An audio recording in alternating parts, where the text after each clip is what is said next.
অতিরিক্ত রাগ নিয়ন্ত্রণ করার 5টি মোক্ষম উপায়। নাম্বার 1, রাগ শুধু ধ্বংসই করতে পারে, কখনো কোনো কিছু করতে পারে না। এই কথাটা সবার প্রথমে মনে রাখবেন। আর একবার কাউকে রাগের বশে বলে ফেলা কোনো কথা বা তার সাথে করা আচরণ পরে শত চেষ্টা করলেও সেটা ফেরানো যায় না।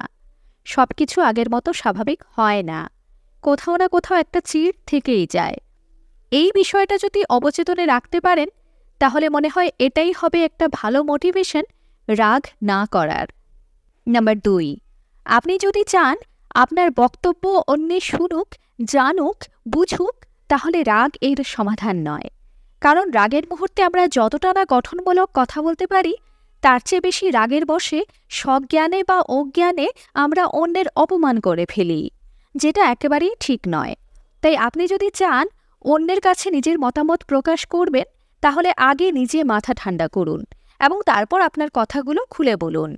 নাম্বার 3, যখনই প্রচণ্ড রাগ হবে, মনে হবে ঘরের সমস্ত জিনিস এদিক ওদিক ছুঁড়ে মারবেন, তখন একটু সময়ের জন্য হলেও নিজেকে একা রাখুন, বাইরে কোথাও হেঁটে আসুন।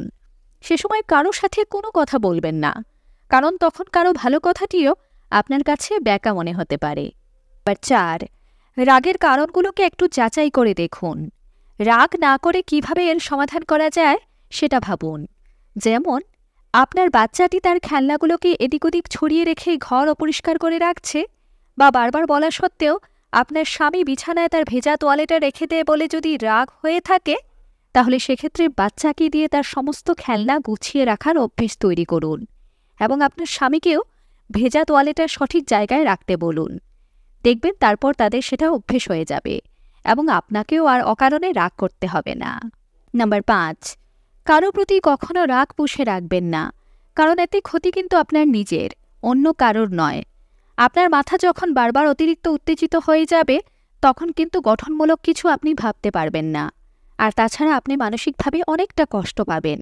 তাই রাগ হলে জোরে নিঃশ্বাস নিন, নিজের মনোযোগ অন্যদিকে সরান। যে কথাগুলো মনে করে আনন্দ হয় সেগুলোকে মনে করার চেষ্টা করুন। কিছু জিনিস ইগনোর করতে শিখুন। সবার সব কথা, সবার সব আচরণকে মনে স্থান দেবেন না। আসলে এই কাজে আপনিই একমাত্র পারেন আপনার নিজেকে হেল্প করতে।